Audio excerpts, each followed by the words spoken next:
Welcome to another video series for Global Scholarships for International Students, and today we'll be beginning a series that is only for Chinese government scholarships, and this is going to be a long series because I'm going to be covering specifics about Chinese government scholarships for undergraduates, masters, and for PhD also.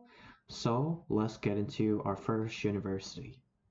So the first university that we're gonna get into is, I don't know if I'm pronouncing it correctly, but I'm gonna just butcher the name, but I'm gonna say it anyways. It's gonna be Xiamen University, and we're gonna be looking at Xiamen University scholarships for international undergraduates. And so if we look at it from our perspective, this scholarship will be awarding undergraduate, masters, and PhDs.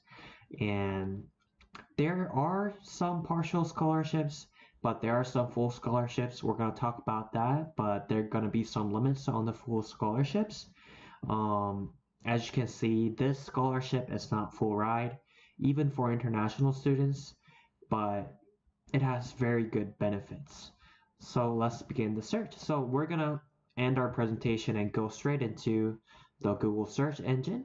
So the place that we're going to begin is not at Xiamen University homepage, but we're going to begin at uscollegeinternational.com. And so let's see. We're just going to search Xiamen University. So after doing Xiamen University, I just did it for short, Xiamen, so that I can just get into the post. As you can see, Xiamen University Scholarship 2019. I'm just gonna scroll down and go into use one of the links down below under Xiamen University Scholarships, undergraduate and graduate. I'm gonna click on the scholarship page, and after clicking on the scholarship page, we're gonna get into this page, scholarship information page. This is going to list all the information about many different scholarships for Chinese students and also for international students. As you can see, there are many scholarships such as Chinese Government Scholarship, Confucius, Fujin, and Xiamen Takaki Scholarship, and XMU Scholarship for international students. The one that we're going to be looking at today will be this, the last one. So if we click on that, it says introduction, scholarship for international students studying degree programs. Scholarship awardees will have their tuition fee covered. So that is what I'm talking about, partial tuition, partial scholarship. So only your tuition fees will be covered. And in addition, if you're one of the top of the scholarship people that gets awarded, you're gonna get a monthly living allowance that will be awarded to you, and that depends on the standard of the Chinese government scholarship. So let's just begin to the eligibility requirements. Applicants must be non-Chinese citizens. You cannot be a Chinese citizen in order to get the scholarship. Educational background and age limit.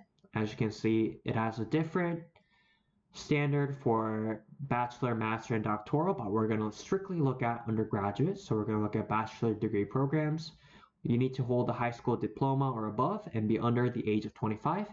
And if you fit in this category, you can apply for the undergraduate scholarship for international students for Xiamen University. Let's see, academic programs. You can choose either Chinese or English-based programs. Duration of scholarship, bachelor is 4 or 5 years. Mostly, it's going to take you 4 years. But if you want to take a hard program, it's going to take 5 years to complete your undergraduate degree. And as you can see, scholarship recipients' academic performance will be assessed each year, and only those achieving a required standard will have their scholarship renewed for the following year. So you need to keep a high GPA in order to keep your scholarship. So make sure to do that if you do get the scholarship. Scholarship quota bachelor degree programs. So as you can see, for bachelor programs, it is only for tuition fee only. So you need to remember that for undergraduate. Application period, February 1st to April 30th. Application procedure, application for the scholarship will be considered only after the applicant has been admitted to the Xiamen University. Let's see. So since we're looking at only a bachelor degree, we're going to click on this. But let's scroll down. Okay, so it doesn't really have a lot of information, so we're going to click on that. So after you click on that link, you're going to come to this website, and it's going to give you a short introduction. And also it's going to repeat the eligibility requirement more specifically. Even though you might be Chinese, you can still receive this scholarship. You can apply if you fit in this requirement. Interesting, the application timeline for undergraduates is different for application period for February 1st to April 30th. So the application period is February 1st to April 30th, but application timeline still goes on to July 1st. So if you're still, if you think that you have missed the application timetable, please don't be discouraged, because I think this is the real application timeline for undergraduate scholarships. So the application procedure, application should apply online and pay the application fee. Okay, so we're going to begin the application process. So we're going to click on this, and we're going to still scroll down. So application documents, this section will be covered as I go through the application portal. So if you go straight into the application portal, you need to sign in. But if you do not have, if you did not register beforehand, you need to register. So if you click on this, it's gonna give you an email, and you need to make up your password, and you need to type the password again. And after you submit, you're gonna be sent a confirmation link to your email address, and you need to activate your account that way. And that is how I activated my account. So if you need to stop this video and activate your account, please go ahead. But I'm gonna just sign in because I registered beforehand. So let's log in. So after I logged in, I didn't really put in anything, but let's see, online application. It is set up very neatly, even though it does have Chinese in it. It has the English translation right next to it. So there you go. As you can see, please note that each applicant can apply for only one category at a time. So you cannot be applying for undergraduate program, master program, and doctoral program all at once. You need to apply for it one at a time. Since we're looking at undergraduate programs, let's start our application. And it's divided into two sections, online application and application fee payments. We're going to talk about application fee payments after we talk about step 1. And let's go into our step 1. This is for undergraduate. Okay. So I think so everything marked in red asterisk is something that it is required. But if it doesn't have a red asterisk next to it, you don't really need to fill it in. So you need to upload a photo,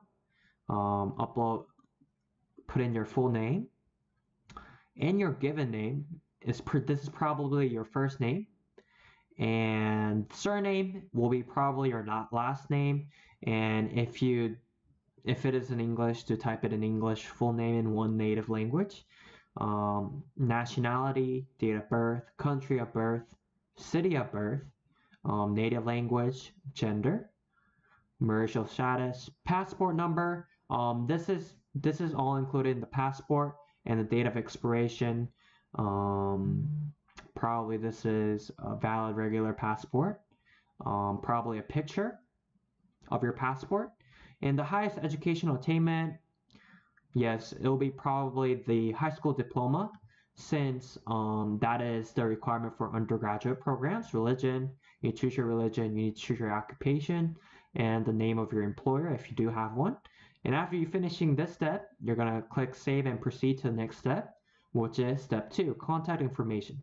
So as you registered for your account, you already typed your email address in. So this is why it is already in here. You're gonna put in your phone number, your home address, and current cell phone number, address for the delivery of the acceptance package if you get accepted, and you save and proceed to the next step. So number 3, currently enrolled in degree program, probably no. Currently studying in China, probably no as well. But if it is yes, you can change it. As you can see, please start from your high school studies to the most recent educational experience. This is probably going to be your high school name, years attended. This is probably undecided since most high schools don't require to get you on the major, and this is probably a high school diploma. So ever received, I think I can't really see through here, but I think this is ever received any scholarship, but it'll be probably no in this case as well. This is your high school diploma, and transcripts, probably your academic grade GPA of your high school diploma. You don't really need to fill this out. This is not required, but if you want to make your application look really nice, you can plug in this information of your work and save and proceed to the next step. So step 4, you might be wondering, what is HSK? So HSK is a Chinese proficiency test that is used for international students to rate your Chinese language of proficiency. And you need to take that test in order to apply. So this is one of the requirements. Please understand, you need to choose one of the levels, your score, and there are 3 parts to it. So as you can see, I'm gonna type in 3 parts of this test. So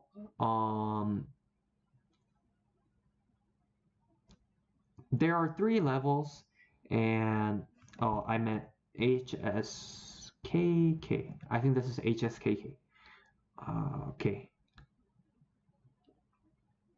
So it has many different levels to test your Chinese language of proficiency. There are 3 parts: listening score, reading score, and writing score. And I think you need to get a good grade in order to get the scholarship. And this is all required. As you can see, it has a red asterisk right next to it. So please take it. And there's another thing that you can take, but it is not required, and that is HSKK. I think there are 2 types of tests. I think, okay, so HSK is Chinese proficiency test, and HSKK is oral. So you don't need to take HSKK, you only need to take the Chinese proficiency test. So please remember that, but if you do want to take it to look good on your application, do go ahead. And as you can see, an English proficiency, even though you're filling out this application in English, you still need to take one of the English proficiency, TOEFL, IELTS, and other English test certificates. And this is all required as well. So save and proceed to the next step. So study plan, there are many. I guess this can be hard for you guys, but I don't know. Prefer medium, so which language you want to be taught in. You can choose Chinese or English. And as you can see, you need to choose at least 2 colleges for this in order to apply for the scholarship. And there are many available colleges in China that you can choose in which your scholarship does apply. So make sure your scholarship, make sure you want to apply for one of these schools before applying for this scholarship. And as you can see, it has the department and the academic program that you want to apply in. And you need to plug in duration of study from and to. So personal statements, I think we can look back from the application guidelines. Let's see. What is personal statement? Okay, personal statement should include a self-introduction, a description of one educational experience, motivations for studying in China and study plan. Applicants for Chinese medium programs are expected to deliver it in Chinese. Applicants for English medium programs are expected to deliver it in English. So, as you can see, which medium that you choose to study in changes a lot. So make sure if you want to study in Chinese, you are dedicated in learning that language. And if you want to apply in English, you need to turn in your personal statements in the language that you choose in. And as you can see, you need to also turn in a self-introduction video clip. And this is the instruction and the guideline for that.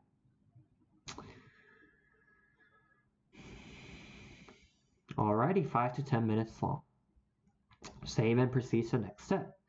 Source of financial support. For this,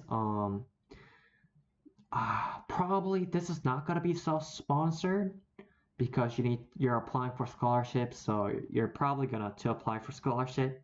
Since we're applying for Xiamen University scholarship, we're gonna click on that, and you need to fill in the application form for Xiamen University scholarship.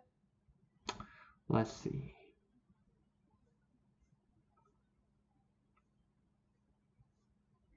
Okay.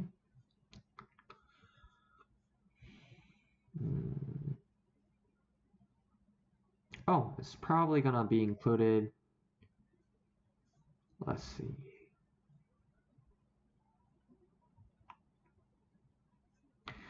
I don't know where the application form for Xiamen University scholarship is. Okay, it's right here. So if you want to apply, you need to download this from the SMU Scholarship for International Students, the page that we started out with. You're gonna click on this to download the application form, and after you fill it out, you're gonna come to this and put in the file. So this is probably gonna be your parent who's gonna be sponsoring your financial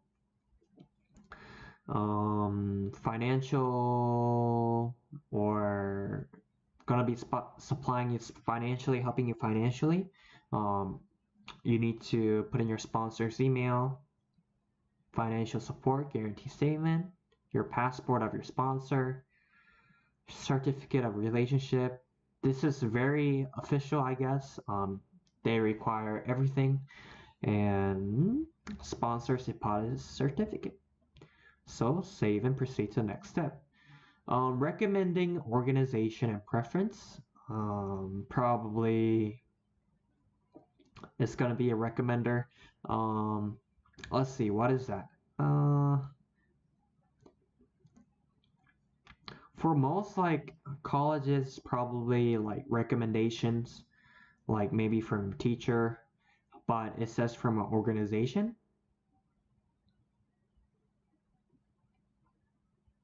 I guess it doesn't really matter because it doesn't really include anything in the application documents.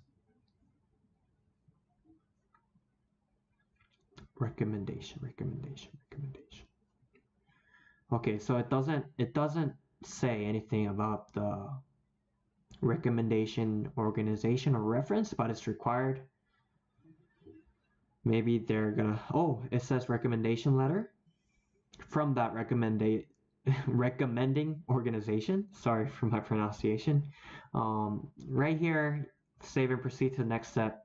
Right here, you need to have an emergency contact reference, and you need to plug in all this: your father's name, your mother's name, your spouse's name, if you do have one.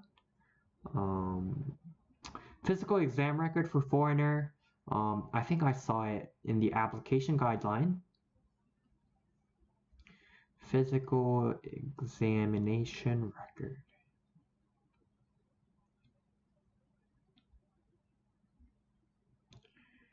Okay, so foreigner physical examination form. So if we just search this online, we can easily find this online, but I recommend that you download that form from the guidelines, since that is what is required. So if we do click on this, it's going to show you the physical examination record for foreigner that you're going to use to apply for the scholarship, and it has all this information that you need to fill out, and you need to have a physician sign it to make sure it is official. So it has like source of information, and you need to submit a scanned copy of your signature.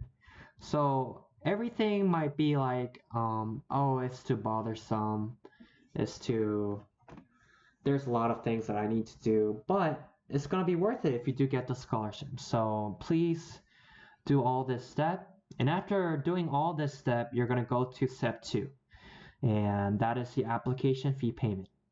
So for the application fee payment, since I didn't do step 1, it's not gonna let me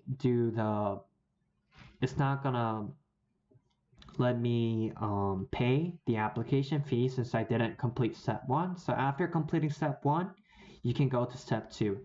So you might have this question: how much is the application fee?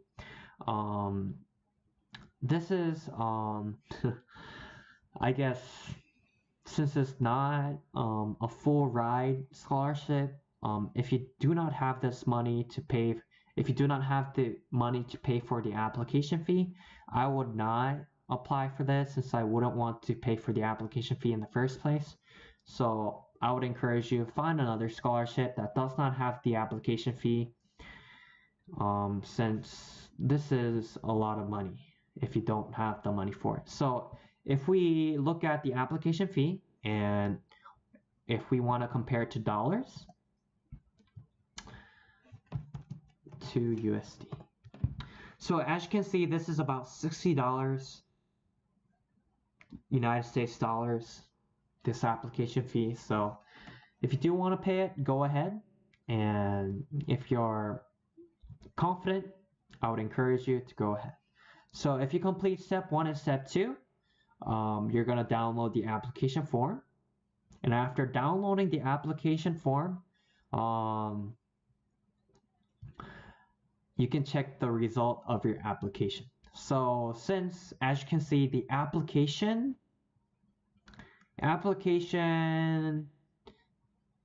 is from February 1st to July 1st, 2019. It's going to be sometime after this timeline. So check your emails before giving up hope.